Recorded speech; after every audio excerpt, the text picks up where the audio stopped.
दोस्तों नमस्कार। आपने देखा होगा एक वीडियो सोशल मीडिया पर वायरल हो रहा है जहां पर एक मुस्लिम युवक कलकत्ता से काशी आता है और जब पत्रकार उससे सवाल पूछता है कि ये जो कॉरिडोर बना है उस पर वो क्या कहना चाहेंगे, तो वो कहता है कि मोदी जी ने जो ज्ञानवापी मस्जिद थी उसको ढक दिया है, यानी कि वो अब दिखाई नहीं दे रही है, और वो रोते हुए वहां से चला जाता है। इसी मुद्दे पर बातचीत करेंगे। अमील शमसी जी हमारे साथ मौजूद हैं।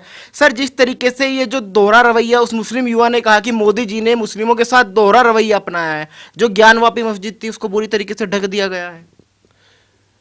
कहाँ ढक दिया? और ढक दिया था तो वो जो युवा आए थे कलकत्ते से, वो क्या मस्जिद ढूंढ नहीं पाए? देखिए, इस तरह की बातें ना, ये बहुत सारे चैनल होते हैं, बहुत सारे पोर्टल्स होते हैं जो उठाते हैं। मुझे लगता है भाई हो सकता है कि मेरे विचार उनको ना सहमत हों मेरे विचारों से, लेकिन मैं ये कहना चाहता हूँ भैया कि ऐसी चीज़ों को ना दिखाया करो। आप आए, आकर के उन्होंने कहा कि वो रो रहे हैं कि साहब मोदी जी ने जो है वो मस्जिद छुपा दी। मस्जिद किसने छुपा दी? तुम्हें नहीं, तुम मस्जिद नहीं ढूंढ पाए। और रोना तुमको आज क्यों आया? रोना तुमको तब क्यों नहीं आया जब रामपुर में आजम खान ने मस्जिद तोड़ दी? रोना तुमको तब क्यों नहीं आया कि जब जो है वो कितने जो है इमाम बाड़े और दरगाहें तोड़ तोड़ के कॉम्प्लेक्सेस बना दिए गए? रोना तुमको तब क्यों नहीं आया जब तुम्हारे कलकत्ता में ही खुद जो है वो मस्जिदों को तोड़ करके वक्फ संपत्तियों पर अवैध निर्माण कराए गए? रोना तुमको तब क्यों नहीं आया जब रसूल की बेटी के मजार को तोड़ दिया गया? रसूल की बेटी के मजार को तोड़कर समतल कर दिया गया। तब क्यों नहीं रोना आया? सऊदी अरब में तोड़ दिया गया मजार को। अब रोना आया तुमको, तुम कह रहे हो मस्जिद छुपा दी। ये देखो, सिर्फ और सिर्फ ये दिखाने की कोशिश ये करते हैं कि भाई हम तो बड़े मजलूम हैं, हम पर तो बड़े जुल्म हो रहे हैं। भाई तुम क्या नाम है, कॉरिडोर बनने से मस्जिद छुप कैसे गई? क्या वहां काशी में रहने वाले लोग जो है वो मस्जिद ढूंढ नहीं पा रहे हैं? क्या मस्जिद, भाई जो जिसको जहां का लोकेशन पता है वो वहां पर जा रहा है, वो जाकर के अपने हिसाब से इबादत कर रहा है। मसला क्या है? तुम्हें यहां पर तुम्हें तकलीफ ये दिखानी है। तुम ये नहीं कह सकते, तुम ये कह नहीं सकते कि ये काशी विश्वनाथ कॉरिडोर क्यों बन गया, ये तुम कह नहीं सकते। तो तुम अलग अलग तरीकों से ये जो रोना है ना, ये मन के छाले फूट रहे हैं, ये बेवकूफ़ बनाने की कोशिश की जा रही है। तो बेवकूफ़ ना बनाओ। जितनी ज़्यादा मुस्लिम संपत्तियों को मुसलमानों ने नुकसान पहुंचाया है उतना किसी ने नहीं पहुंचाया है। तो अब इस तरह की बेवकूफ़ी, जिस माहौल अभी यहाँ हम जहाँ बैठे हुए हैं ना, यहीं पर एक मस्जिद है। इस मस्जिद को जो है वो छुपा करके वो चारों तरफ से ऊंची ऊंची बिल्डिंगें बन गई, मस्जिद दिखाई भी नहीं देती। सब मुसलमानों की ही बिल्डिंगें हैं, कोई भी जो है गैर मुस्लिम नहीं रहता यहाँ पर, सब मुसलमानों की बिल्डिंग है। मस्जिद छुप गई, मस्जिद नहीं दिखती। जब अजान होती है, तो आवाज़ आती है, तो पता चलता है, जो नमाज पढ़ने वाले लोग सब वहाँ चले जाते हैं। इन सब चीज़ों पर रोना नहीं आया। कभी जाकर के मुस्लिम इलाकों में झांक के देखो। लेकिन हमने बहुत से मुस्लिमों से काशी में बातचीत की, उनका भी यही कहना था कि जब कॉरिडोर पे पैसे लगाए गए हैं तो ज्ञानवापी जो मस्जिद है उसका भी भव्यकरण करना चाहिए था। ये बात उस समय क्यों नहीं कही जब सैफई में 300 करोड़ रुपए लगा करके अखिलेश यादव नाच गाने कर रहे थे? ये बात उस समय क्यों नहीं कही जब हज़ारों करोड़ की वक्फ संपत्तियों पर कब्जे करके जौहर यूनिवर्सिटी बनाई जा रही थी? ये बात तब क्यों नहीं कही गई जब अरबों रुपए में जो है वो पार्क बनाए जा रहे थे? ये बात तब क्यों नहीं कही गई जब हज़ारों लाखों करोड़ के घोटाले हो रहे थे? आप देखिए, सबसे बड़ा मसला क्या होता है कि नाइत्तेफाकी पैदा करने के लोग बहाने ढूंढते हैं। लोग बहाने ढूंढते हैं कि किस तरह से झगड़ा पैदा कर दें, किस तरह से किस चीज़ में झगड़ा ले आए। जिस देश में रहते हो उस देश के हिंदू भी वहीं के हैं, मुसलमान भी वहीं हैं, सब भारतीय हैं। हर एक के हम बड़ी बड़ी मिसाल दी जाती है कि गंगा जमनी तहजीब है और हम उनके त्योहारों में खुश होते हैं, वो हमारे त्योहारों में जो है वो खुशियां मनाते हैं। ये आपसी मोहब्बत और भाईचारे का पैगाम होता है। यही भाईचारे का पैगाम आपको वहाँ पर भी देना चाहिए। काशी विश्वनाथ कॉरिडोर बन जाने से हमारे देश के 80 करोड़ हिंदू भाई खुश हैं, लिहाजा उनकी खुशी में हम भी शरीक हैं। आपको ये कहना चाहिए है, अगर आप जो है कोई तफरीक़ा, कोई शोशा नहीं छोड़ना चाहते हैं तो मैं ये उन सभी लोगों को संदेश देना चाहता हूँ जो ऐसे विचार मन में रखते हैं कि देखो भाई, आप जो है वो क्या नाम है, बनाइए, भव्यकरण कीजिए। ये ना कहिए कि ये हो गया तो ये भी होना चाहिए। जो हो गया हम उसमें खुश हैं, हमारे हिंदू भाई खुश हैं, उनकी खुशियों में हम शरीक हैं। आपने देखा होगा जब अखिलेश यादव से पूछा गया मोदी जी दौरे पर थे, तो उन्होंने कहा अच्छी बात है, 3 महीने बाद मोदी जी का अंतिम समय यहीं पर बीतेगा। भाई ये तो उनका बहुत ही बुरा और बहुत ही बेतुका बयान। हालांकि देखिए अखिलेश यादव जो है वो, मैं देखता आ रहा हूँ 2012 के बाद से ही कुछ अजीब से अटपटे बयान देते हैं, बयान दे देते हैं, बाद में उनको एहसास करते हैं कि बोलना चाहिए या नहीं बोलना चाहिए। देखिए भारत के यशस्वी प्रधानमंत्री आदरणीय नरेंद्र मोदी जी 2 रिश्तों से काशी गए। एक तो वो अपनी धार्मिक आस्था को दिखाने के लिए वहाँ पर गए। हर एक के मन में जो है व्यक्तिगत आस्था होती है, हर एक को अपनी आस्था, अपने धर्म का चयन करने का पूरा अधिकार है। और दूसरा, वो काशी के सांसद हैं, वहाँ की जो धरोहर है उस धरोहर को सजोने की जिम्मेदारी भी उनके ही कंधों पर है। आपने ये बयान दिया कि वो आखिरी समय में जो है इंसान वहाँ जाता है, तो फिर तो मैं ये कह देना चाहता हूँ कि समाजवादी पार्टी को अगर यही विचारधारा है तो समाजवादी पार्टी को वहाँ चला जाना चाहिए। अखिलेश यादव जी को जाकर के गंगा जी में डुबकी लगा लेनी चाहिए। अखिलेश यादव जी को अपने पाप धोने की ज़रूरत है। दूसरी चीज़ ये कि अखिलेश यादव जी को गंगा जी में डुबकी लगा करके अपने पापों के साथ साथ अपने विचारों को भी स्वच्छ करने की ज़रूरत है। अखिलेश यादव जी, आपको चाहिए कि आप अपने विचारों को स्वच्छ करें। इस तरह के बयानबाजी ना, आप देखिए मसला क्या होता है, आप राजनीतिक टिप्पणी करने की जगह जो है ना वो बेतुकी टिप्पणियां कर जाते हैं। इस बात पर आपको विचार करना चाहिए, सोचना चाहिए क्या बोलना है, कहाँ क्या बोलना है, क्या नहीं बोलना है, बस सोचिए। कभी आप जिन्ना को जो है वो आज़ादी का नायक बता देते हैं, कभी आपके कार्यकर्ता पाकिस्तान जिंदाबाद के नारे लगा देते हैं, कभी आपके पिताजी कह देते हैं कि लड़कों से गलती हो जाती है, जो घटना महिलाओं के साथ हो जाती है तो लड़कों से गलती हो जाती है। इस तरह के ओछे बेतुके बयानबाजी आपके यहाँ से अक्सर होती रहती है, तो इस पर परहेज करिए, इस पर ध्यान दीजिए। अभी बीच में मैंने देखा था कि आपने जो है उत्तर प्रदेश के डिप्टी सीएम के लिए, जो बहुत ही बड़े ब्राह्मण नेता भी हैं, उनके लिए आपने जो है वो बहुत ही भद्दी सी टिप्पणी की थी। तो हताशा है, ठीक है, हमें पता है कि आप हताश हैं, सबको पता है कि आप हताश हैं, लेकिन थोड़ा सा जो है अपनी ज़बान पर कंट्रोल रखने की आवश्यकता है। लेकिन जिस तरीके से वो कह रहे हैं, आपको याद होगा उन्होंने कॉरिडोर वाले दिन भी कहा था कि इसकी नींव हमने रखी थी, तमाम परियोजना हो रही है, वो कहते हैं कि इनकी नींव हम रखे गए थे, लेकिन योगी जी फीता काट रहे हैं। नहीं, अब देखिए अखिलेश यादव जी जो है वो क्या बोलते हैं, चांद पर भी जो सबसे पहला आदमी गया था तो उसने जाकर के देखा था कि वहाँ पे एक साइकिल और लाल टोपी रखी हुई थी, तो अखिलेश यादव पहले मेरे ख्याल से हो आए थे वहाँ भी। तो इस तरह की देखिए बहुत सारी चीज़ें हैं, जनता सब समझती है। 5 साल तक आप सत्ता में रहे, 5 साल योगी आदित्यनाथ जी भी सत्ता में रहे। योगी आदित्यनाथ जी ने वो सारे काम करके दिखा दिए जिसकी जनता अपेक्षा करती थी। आप 5 साल में सिवाय सैफई महोत्सव के और कुछ कर ही नहीं पाए। आप कह रहे हैं, एक तरफ तो आप ये कह रहे हैं कि हमने जो है वो इसकी नींव रखी थी, हमने इसका जो है वो करा था, और लेकिन बनवाया आप ने नींव रखी, लेकिन आपने बनवाने का विचार नहीं लाए कभी। इससे ये साबित होता है कि नींव भी आपने नहीं रखी थी, जो किया वो योगी जी ने और मोदी जी ने ही किया। दूसरी चीज़ ये आपको बता दें, आप ही की पार्टी के नेता, आप ही की विचारधारा वाले नेता कहते हैं कि वो 800 करोड़ खर्चा कर दिए भाई, वहाँ पे आपने 800 करोड़ खर्च कर दिए। आप 300 करोड़ रुपए सैफई के नाच गाने में खर्चा कर सकते हैं। आपका भाई 5 करोड़ की कार खरीद सकता है, आप 500 करोड़ के बंगले खरीद सकते हैं, लंदन में होटल बना सकते हैं, लेकिन 800 करोड़ से अगर 80 करोड़ भारत के जो हिंदू भाई हैं हमारे, उनकी आस्था को जो है वो एक ताकत मिलने की, उनकी आस्था में को जो है वो एक गर्माहट मिलने की, उनकी आस्था को और जो है वो खुशी मिलने की जहाँ पर इम्कानात दिखाई देते हैं, वहाँ पर आपको खर्चे दिखाई दे रहे हैं। ये जो काशी विश्वनाथ कॉरिडोर बना है, ये भारत की बहुत पुरानी धरोहर थी जिसको सजोया जाना चाहिए था। कभी सरकारों ने उसकी तरफ नज़र नहीं डाली, कभी सरकारों ने उसकी तरफ जो है वो अपना ध्यान नहीं आकर्षित हुआ कभी उनकी तरफ। यहाँ तक कि खुद अयोध्या में जो दीपोत्सव होता है, भाजपा सरकार से पहले की आप दिवालियाँ देख ली, अयोध्या कैसी वीरान रहती थी, लेकिन अब जब से भाजपा सरकार आई है, आप देखिए दिवाली में अयोध्या जो है वो जगमगाती है। आप देखिए काशी विश्वनाथ कॉरिडोर बन के खड़ा हो, ये सब देश की धरोहर है, ये देश की धरोहर है। इसको सजोने का काम अगर सरकार कर रही है तो हम सबको, सभी को, हिंदुओं को, मुसलमानों को, सबको एक होकर के इसकी प्रशंसा करनी चाहिए, इसमें खुश होना चाहिए, इजहार खुशी करना देना चाहिए। लेकिन अखिलेश यादव कहते हैं कि मुद्दा नहीं है भाजपा के पास, जब भी चुनाव आता है मंदिर करने लगते हैं। पहले राम मंदिर के नाम पर वोट मांगा, अब काशी विश्वनाथ, और फिर जो उत्तर प्रदेश के उप मुख्यमंत्री केशव प्रसाद, वो कहते हैं मथुरा की बारी है।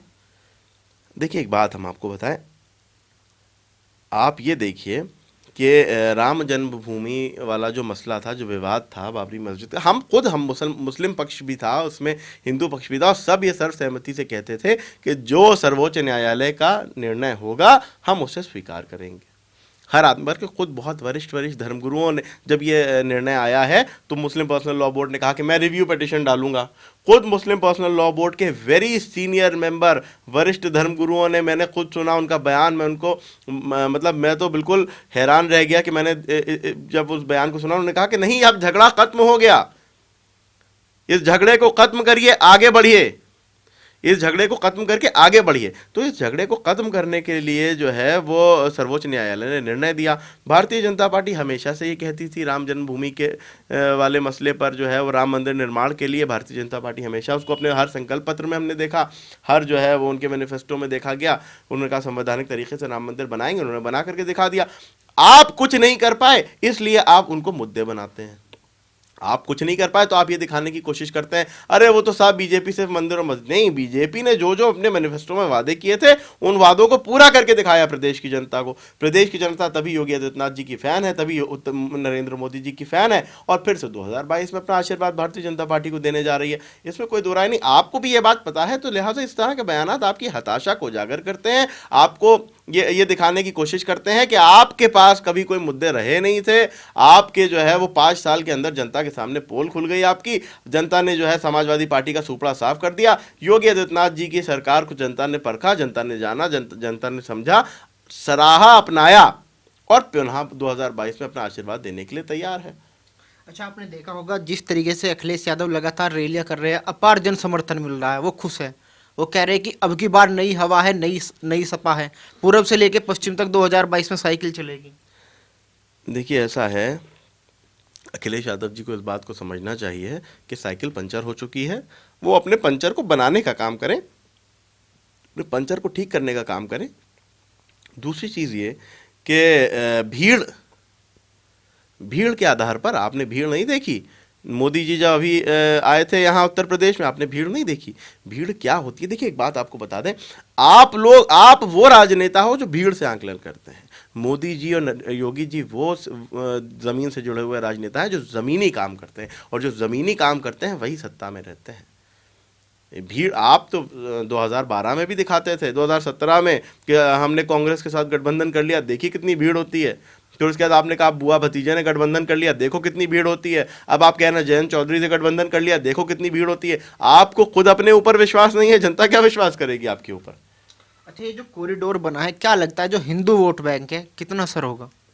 देखिए सबसे पहली बात मैं बताना चाहता हूँ, जो मेरा आंकलन है, अब 7 साल से मैं मोदी जी का राज देख रहा हूँ, और जो मेरा आंकलन है वो ये है कि भारतीय जनता पार्टी ने या नरेंद्र मोदी जी ने या योगी आदित्यनाथ जी ने कभी भी वोट बैंक की बात नहीं की, कभी भी वोट बैंक की बात नहीं की। हमेशा देश की संस्कृति को संजोने की, देश की धरोहर को संजोने की बात की है, और ये अपेक्षा जो है वो भारत की जनता भी उनसे करती थी।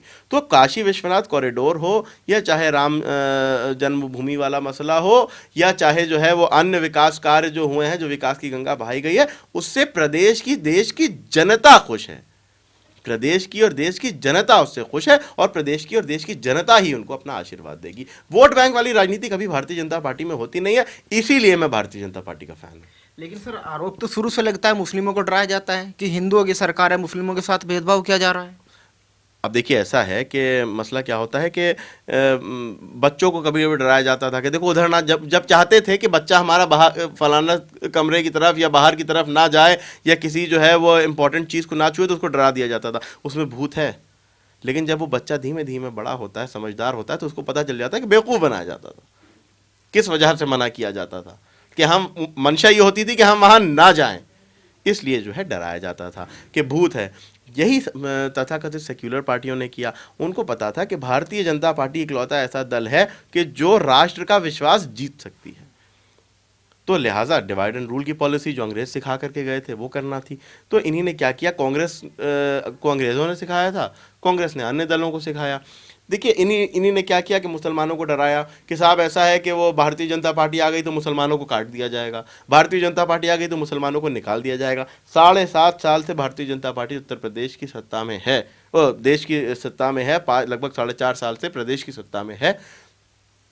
भारत का मुसलमान ये बखूबी जान गया कि भारतीय जनता पार्टी से उसको डराया जाता था उसका वोट हासिल करने के लिए, और वोट हासिल करने पर भी कोई फ़ायदा मुसलमानों को नहीं दिया जाता था, मुसलमानों के फ़ायदे का कोई काम नहीं किया जाता था। मुसलमानों के जो हालात आज हैं उसके जिम्मेदार यही राजनेता हैं जो भाजपा से मुसलमानों को डराते थे।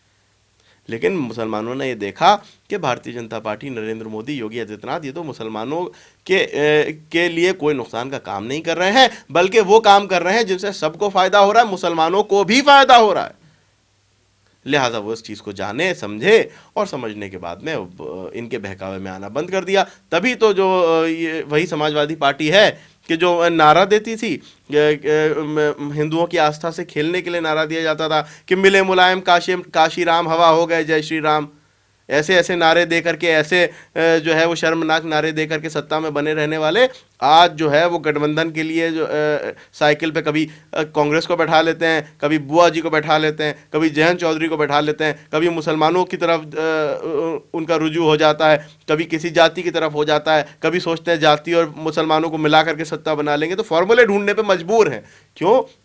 क्योंकि भारत, मैं फिर ये कहूँगा, मैं मुसलमान या हिंदू की बात नहीं करूँगा, भारतीय नागरिक जागरूक हो चुका है, भारतीय नागरिक समझ चुका है, जान चुका है, पहचान चुका है कि भारत के विकास के लिए, भारत की तरक्की के लिए, भारत के सशक्तिकरण के लिए और भारत को जगत गुरु बनाने के लिए कौन काम कर रहा है। और एक एक राष्ट्रवादी भारतीय नागरिक नरेंद्र मोदी जी के साथ है, क्योंकि उन्होंने देखा कि नरेंद्र मोदी जी की जो सरकार है वो तो जनमानस की सरकार है, जन जन की सरकार है। तो जो भारत के साथ है, भारतीय उसके साथ है। अच्छा, हम जब ग्राउंड पे जाते हैं तो बहुत सारे मुस्लिम हमें ऐसे मिले जो कह रहे हैं कि अब की बार बीजेपी को वोट देंगे। आपको क्या लगता है, क्या अब मुस्लिम समझ चुके हैं कि जो उनका इस्तेमाल किया गया है केवल तुष्टीकरण की राजनीति के लिए किया गया है? देखिए, मैंने अभी इससे पहले वाले सवाल में बात करी कि डरा करके रखा गया था, लेकिन जैसे जैसे समझदार हुए, जैसे जैसे समझ आई, जैसे जैसे असलियत को देखा, वैसे समझ में आ गया कि सिर्फ भारतीय जनता पार्टी से डराने की बात करते थे, भारतीय जनता पार्टी का हवा बना करके उनका वोट हासिल करने की कोशिश करते थे। और वोट हासिल करने से पहले, सबसे पहले यदि किसी को निकाल के बाहर फेंकते थे तो वो मुसलमानों को, सबसे पहले किसी के जो है वो अगर धक्का पड़ता था तो वो मुसलमानों के पड़ता था। तो मुसलमान इस बात को समझ गए, क्योंकि देखिए, अगर फिर वही मैं बात बता दूं आपको कि अगर मुसलमानों के विकास के लिए कोई भी काम 70 सालों में किया होता, मुसलमानों के सशक्तिकरण के लिए, उनकी सुरक्षा के लिए, उनकी शिक्षा के लिए, उनकी आर्थिक मजबूती के लिए कोई भी काम किया होता, तो सच्चर कमेटी की रिपोर्ट पढ़कर मुसलमान शर्मिंदा ना होते, शर्मिंदा ना होते मुसलमान, अगर एक भी काम कांग्रेस और ऐसी सपा और ऐसी तथाकथित सेक्युलर पार्टियों ने किया होता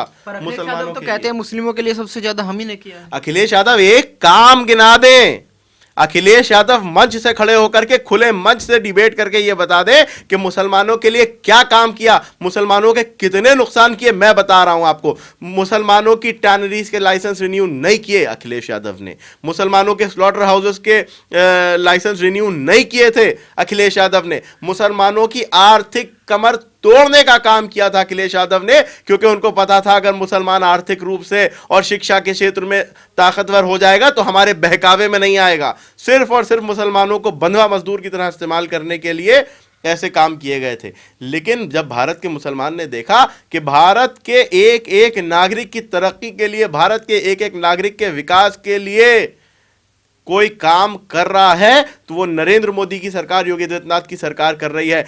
अखिलेश यादव जो है वो खुद अखिलेश यादव 5 साल सत्ता में रहे, उससे पहले कितनी बार समाजवादी पार्टी सत्ता में रही, क्यों नहीं मदरसों का आधुनिकीकरण हो पाया, क्यों नहीं वक्फ संपत्तियों का डिजिटलाइजेशन हो पाया, क्यों नहीं जो है वो वक्फ संपत्तियों पर अवैध कब्जों को रोका जा सका?